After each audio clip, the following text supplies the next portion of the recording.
Study IQ IAS, अब तैयारी हुई अफोर्डेबल। हेलो एंड नमस्ते। आज सुबह के बीबीसी के फ्रंट पेज में लिखा था, it's a done deal, new Rwanda treaty signed. ना ये जो न्यू रुवांडा ट्रीटी है, ये लास्ट ईयर से यूके में कंजर्वेटिव पार्टी जो पावर में, ऋषि सुनाक की पार्टी, बेसिकली बहुत पुश कर रही थी to deal with the illegal migrant problem. अब यूके में एक बहुत बड़ी इशू आ चुकी है इलीगल माइग्रेशन के वजह से, और उसको डील करने के लिए कंजर्वेटिव पार्टी लास्ट ईयर से ये प्लान बना रही है कि इलीगल माइग्रेंट्स को यूके से रुवांडा डिपोर्ट किया जाए। यहां तक उन्होंने लास्ट ईयर जून महीने में एक प्लेन में इलीगल माइग्रेंट्स को बिठा दिया था, बट लास्ट मिनट एक चेंज की वजह से ये प्लान फेल कर गया। बट फाइनली कल ऋषि सुनाक की गवर्नमेंट ने पुश करके रुवांडा के साथ एक डील साइन किया है, जिसके अंडर में रुवांडा ने भी अग्री कर लिया है कि हाँ, they will accept illegal migrants from UK to Rwanda. आज इस वीडियो में समझेंगे कि एग्जैक्टली ये डील है क्या, और हम ये भी देखेंगे कि रुवांडा ही क्यों, इतने सारे कंट्रीज में रुवांडा ही क्यों, और इस डील का इम्प्लीकेशंस क्या है। लास्ट में हम ये जरूर देखेंगे कि क्या यूके ये रियली कर सकता है डिस्पाइट द ट्रीटी, क्या इंटरनेशनल लॉ करने देगा यूके को ये चीज। तो basically we going to talk about the entire effectiveness of the treaty as well. चलिए स्टार्ट करते हैं इस डिस्कशन को, बट उससे पहले let me introduce my self. I am doctor Dipanita और आप मुझसे जुड़ सकते हो टेलीग्राम में @DW Live। चलिए, अब डील है क्या। तो जैसे कि मैंने कहा, लास्ट ईयर से इस डील को लेके बातचीत शुरू हो चुकी थी, जहां पे यूके ने ये प्रपोज किया था कि इलीगल इमिग्रेंट्स को भेजा जाएगा फ्रॉम यूके टू रुवांडा। अब ये इलीगल इमिग्रेंट्स होते कौन है, इसके लिए थोड़ा सा थियोरी में जाना पड़ेगा। सो बेसिकली माइग्रेंट्स कौन होते हैं, जो होम कंट्री अपने खुद के देश से होस्ट कंट्री जाते हैं, राइट। अब देयर आर टू वेज, एक है लीगल माइग्रेशन। लीगल माइग्रेशन मतलब आप paper, permit, visas, basically official approval के साथ आप होम कंट्री से होस्ट कंट्री जा रहे हो कोई पर्टिकुलर पर्पस के लिए, चाहे वो टूरिज्म हो या वर्क हो, चाहे वो एडुकेशन पर्पस हो, कोई ना कोई अप्रूव पर्पस के लिए आप लीगली माइग्रेट कर रहे हो। दूसरा तरीका है इलीगल माइग्रेशन, मतलब अनऑफिशियली कर रहे हो, कोई पेपर वर्क नहीं है, आप इलीगली मूव कर रहे हो होम कंट्री से होस्ट कंट्री। अब इलीगली मूव करने के लिए कई रीजंस हो सकते हैं, उसमें से अगर हम डिवाइड करें तो एक आता है इकोनॉमिक इलीगल माइग्रेशन। अब ये कौन होते हैं, ये एक सबसेक्शन ऑफ पीपल हैं जो विदाउट पेपर्स एक दूसरे कंट्री में जाते हैं for job opportunities, for a better lifestyle. वहां जाके वो जॉब्स करते हैं, they earn some money and वापस अपने घर आ जाते हैं। वो वहां पे सिटीजन नहीं बनने जाते हैं, वो जस्ट जाते हैं ताकि economically they can save and they can come back to their home country. जैसे कि most of the illegal migration that India faces from Bangladesh is economic illegal migration. अब जो दूसरा सबसेक्शन आता है इलीगल माइग्रेशन का, वो है असाइलम सीकर्स। बेसिकली वो लोग हैं जो जिनके लाइफ राइट्स या फ्रीडम को किसी तरह का खतरा हो, जैसे कि अगर उनके होम कंट्री में वॉर चल रहा हो, जैसे कि अर्थक्वेक आया है जिसके वजह से पूरा घर उनका पूरा सब कुछ खत्म हो चुका है, या ऐसा कोई सर्कमस्टेंस है जिनके वजह से उनके फंडामेंटल राइट्स या फ्रीडम को डेंजर है, तो वो तब जा सकते हैं एक होस्ट कंट्री और वहां पे जाके असाइलम सीक कर सकते हैं, मतलब प्रोटेक्शन सीक कर सकते हैं। अब असाइलम सीकर्स तक तो हर कंट्री में जा सकता है। अब इंटरनेशनल लॉ में एक कन्वेंशन आता है ऑन रिफ्यूजीज, जिसका प्रोटोकॉल आता है 1967 में। उस प्रोटोकॉल के अंडर में यह है कि जो असाइलम सीकर्स फॉर्मली रिक्वेस्ट करते हैं, और अगर कंट्री सिग्नेटरी है कन्वेंशन और प्रोटोकॉल का, only then the country can give the refugee status. अब रिफ्यूजी स्टेटस जो है उसमें कई सारे राइट्स जुड़े हुए हैं, जैसे कि अगर असाइलम सीकर से फॉर्मली रिकॉग्नाइज हो जाता है as a refugee, refugee status के साथ थोड़ा बहुत वर्क परमिट मिल जाता है, एडुकेशन का सपोर्ट मिलता है, मेडिकल सपोर्ट मिलता है, लॉजिंग के लिए सपोर्ट मिलता है, और कहीं ना कहीं पॉलिटिकल राइट्स का भी देखा जाता है। तो बेसिकली अगर रिफ्यूजी स्टेटस मिल जाता है, then there is a move towards citizenship in certain countries. अब यूके की अगर हम बात करें तो UK is a signatory to the international convention on refugees as well as the 1967 protocol. मतलब यूके में अगर असाइलम सीकर्स आ जाते हैं और वो फॉर्मली रिक्वेस्ट करते हैं तो रिफ्यूजी स्टेटस यूके को कंसिडर करना पड़ेगा, जिसके साथ यूके को सर्टेन राइट्स भी देना पड़ेगा। Now this is becoming a huge burden for UK और इसीलिए इतना प्लान चल रहा है। अब इस डील को, जैसे कि मैंने कहा कि लास्ट ईयर से बात होने लगी थी, बट उस समय पे काफी रेजिस्टेंस आया था ये कह के कि क्या पता कि एक बार हम असाइलम सीकर्स को भेज दें रुवांडा और उसके बाद रुवांडा वो उन असाइलम सीकर्स को उनके घर जहां पे वो डर के मारे भाग के आए वहां भेज दे वापस। तो इस चीज को रोकने के लिए इस डील में एक जॉइंट ट्रिब्यूनल का भी आइडिया दिया गया है, जहां पे ये जॉइंट ट्रिब्यूनल देखेगा कि रुवांडा इन असाइलम सीकर्स को वापस उनके घर पे ना भेजे। बेसिकली नॉन रिफॉल्वमेंट प्रिंसिपल पे ध्यान रखने वाला है। Both UK and Rwanda is going to support the asylum seekers और उनको फोर्सफुली कहीं नहीं भेजा जाएगा। अब इन सब चीज के लिए रुवांडा को 140 मिलियन पाउंड दिया जाएगा या 180 मिलियन यूएसडी। अब क्यों दिया जा रहा है? रुवांडा कह रहा है ये इस पैसे से वो लॉजिंग, फूडिंग और मेडिकल सपोर्ट देगा to the asylum seekers. That's a lot of money for Rwanda at this point of time. अब 2022 में नेट इमिग्रेशन टू यूके हुआ था 7,45,000। उसमें से around 50% was legal migration and the rest was illegal migration. और illegal migration में भी 45,000 plus were illegal immigrants, asylum seekers, जो इंग्लिश चैनल के थ्रू बाय बोट्स आए थे लास्ट ईयर। नाउ ये जो बोट्स के थ्रू आए थे उनको रोकने के लिए ऋषि सुनाक एक मूवमेंट स्टार्ट करता है, स्टॉप द बोट्स बोल के। दैट इज जो भी बोट्स यूके के टेरिटरी में आता है उनको वापस भेजने के लिए। But as UK is a signatory to the international convention, ये क्रिटिसाइज किया गया था और ऋषि सुनाक को कहा गया था ये नहीं पॉसिबल है। तो असाइलम सीकर्स तो आपको एक्सेप्ट करना ही पड़ेगा, उसके बाद you have to take steps to accommodate them. अब इसी वजह से ऋषि सुनाक कह रहा है कि भाई आने से तो नहीं रोक सकते हैं, what we can do is कि हम उनको उसके बाद रुवांडा भेज देंगे। और इसी चीज पे ये ट्रीटी साइन की गई है। यूके के सुप्रीम कोर्ट ने इस प्लान को अनलॉफुल कहा है और कहा है कि ये जो प्लान है this goes against international law, because international law of on human rights clearly कहता है कि असाइलम सीकर्स को प्रोटेक्शन देना चाहिए, ना कि डिपोर्ट करना चाहिए। और इसी चीज पे ये ट्रीटी भी फोकस करता है by putting the joint tribunal clause. अब रुवांडा ही क्यों, why Rwanda of all places? But उससे पहले लेट मी टॉक अबाउट कि हम क्या बात कर रहे हैं। यूके से रुवांडा, ईस्ट अफ्रीका में, दैट्स अ ह्यूज डिस्टेंस जहां पे हम बात कर रहे हैं कि डिपोर्टेशन होगा।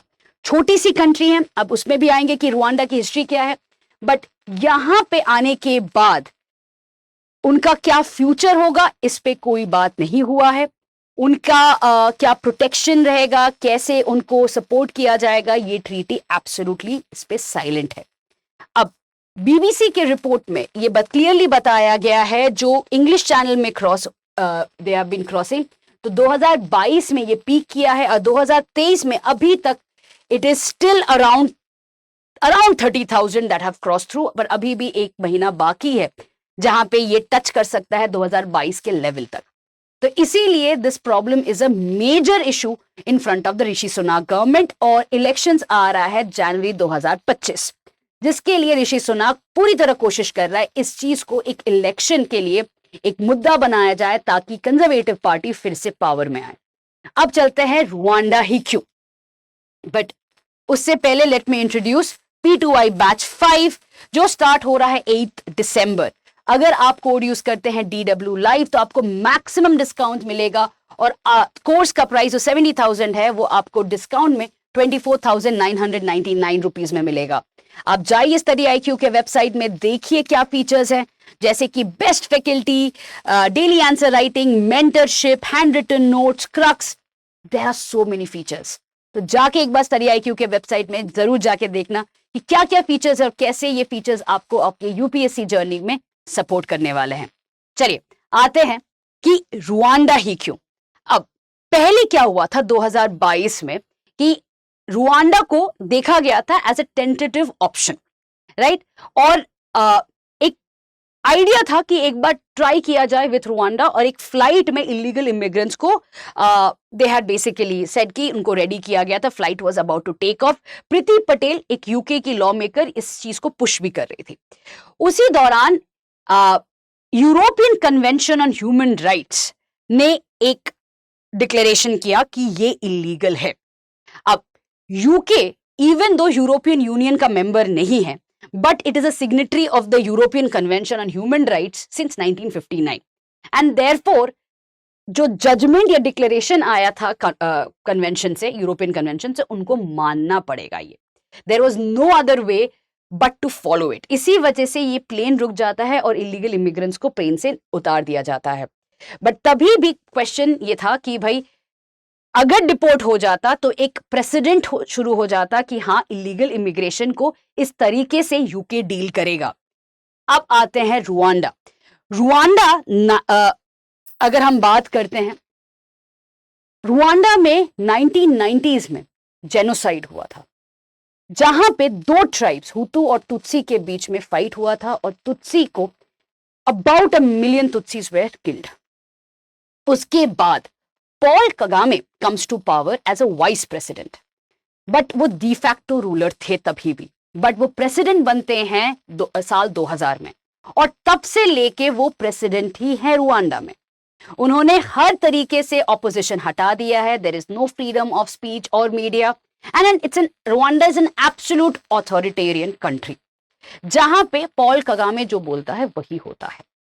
अब प्रॉब्लम यह है कि 2024 में इलेक्शन आ रहा है, जिसके वजह से पॉल कगामे पे फिर से वही प्रोटेस्ट आ रहा है, फिर से इंटरनेशनल प्रेशर आ रहा है कि क्या वो दोबारा पावर में आएंगे, क्या रुआंडा सीरियसली एक डिक्टेटर के अंडर ही रहने वाला है in the next 5 years again. तो उन पे काफी इंटरनेशनल प्रेशर आ रहा है, एंड ये वो डाइवर्ट करना चाहते हैं। तो उनका ये आइडिया था कि देखिए, because of the genocide, Rwanda is already aware of the pain of asylum seekers. They know the pain of the refugees. अब इसको डील कैसे किया जाए, इसीलिए रुआंडा ने ऐसे कई इंस्टीट्यूशंस बना है, ट्रांजिट सेंटर्स बनाए हैं, जहां पे असाइलम सीकर्स आके रह सकते हैं जब तक उनका proper documentation, that is refugee status, ना दिया जाए। तो ये एक्सपेरिमेंट पॉल कगामे ने अफ्रीका में एक बार करके रन किया है, for south Sudan, for multiple other countries, Congo and everything. But problem ये है कि because there is a lack of freedom of speech and media, हमें नहीं पता कि इन रिफ्यूजीज का क्या सिचुएशन है जो अभी रुआंडा में है, अफ्रीकन रिफ्यूजीज का। अब इसलिए Paul Kagame is pushing for that कि भाई हम as a country can be a solution for international refugee problem also, चाहे वो यूके हो, चाहे वो इटली हो, चाहे वो डेनमार्क हो, जिनको प्रॉब्लम है वो रिफ्यूजीज या असाइलम सीकर्स हमें भेज दे, हम यहाँ पे ट्रांजिट सेंटर्स खोलेंगे, ऑफ कोर्स उनके बदले में we are going to take some money, huge sum of money, और रुआंडा का इकोनॉमी ऐसे ही बूस्ट होगा। रुआंडा का सोल्यूशन है ये, एंड रुआंडा इज सेइंग कि we are already aware of the pain. UK की खुद के जो एम्बेसडर हैं वहां पे रुआंडा में, उन्होंने खुद बोला है कि भाई यहाँ पे ह्यूमन राइट्स बोल के कुछ है नहीं, आप अगर यहाँ पे असाइलम सीकर्स भेज रहे हो तो you are actually pushing them into a worse situation. But तभी भी इस चीज को कोई नहीं डिबेट कर रहा है। कंजर्वेटिव पार्टी तो एब्सोल्युटली नहीं सुन रही, और ऋषि सुनाक तो स्टॉप द बोट्स के नाम पे they are talking about this treaty. So Rwanda as a place has been chosen because of this कि भाई let's push the asylum seekers, उनसे कोई बैकलैश भी नहीं आएगा, और रुआंडा एज अ सोल्यूशन तो बता ही रहा है, इतने पैसे में ये solution to the international problem भी आ जा रहा है। तो this is like the perfect situation for European countries. अब विल इट रियली हैपन? तो यहां पे I want to talk about 2 things. सबसे पहले तो रिफ्यूजीज आ क्यों रहे हैं? ये basically US, UK, NATO allies का प्रॉब्लम क्रिएट किया गया है in the West Asian reason.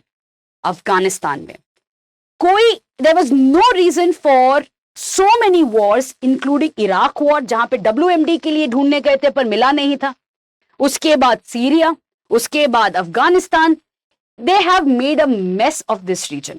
उसके बाद जब इतना डिस्ट्रक्शन हुआ है कि लोगों के पास ना घर है ना एम्प्लॉयमेंट अपॉर्चुनिटीज है, और अब वो जा रहे हैं to Europe to seek asylum. अब बोल रहे हैं कि भाई हमारे यहां पे मत आओ, हम आपको भेज देंगे अफ्रीका।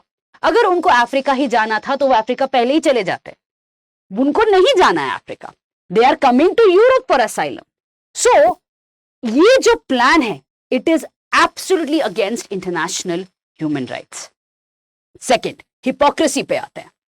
ये खुद बोल रहे हैं कि और असाइलम सीकर्स नहीं हम भेज रहे हैं अफ्रीका, बट यहां पे जब बात आती है साउथ एशिया या साउथ ईस्ट एशिया में, तब आसियान कंट्रीज पे, इंडिया पे, बांग्लादेश पे फोर्स किया जाता है कि हम रोहिंग्यास को सपोर्ट करें, हम रोहिंग्यास को रिफ्यूजी स्टेटस दें, क्योंकि वो they are running away from Myanmar because of fear of loss of life. हुआ ना हिपोक्रेसी। तो अगर you are asking us to follow the rules, तो why are you not following the rules? तीसरी चीज, इस चीज को, इस प्लान को, ट्रीटी तो साइन हो गया बट रियलिटी में करने के लिए यूके को सबसे पहले तो यूरोपियन कन्वेंशन से निकलना पड़ेगा, जो एटलीस्ट 6 से 9 महीने की पूरा प्रोसीजर है, जहां पे यूके का parliament has to approve this move. उसके बाद 6 महीने का नोटिस पीरियड देना पड़ता है to move out of ECHR।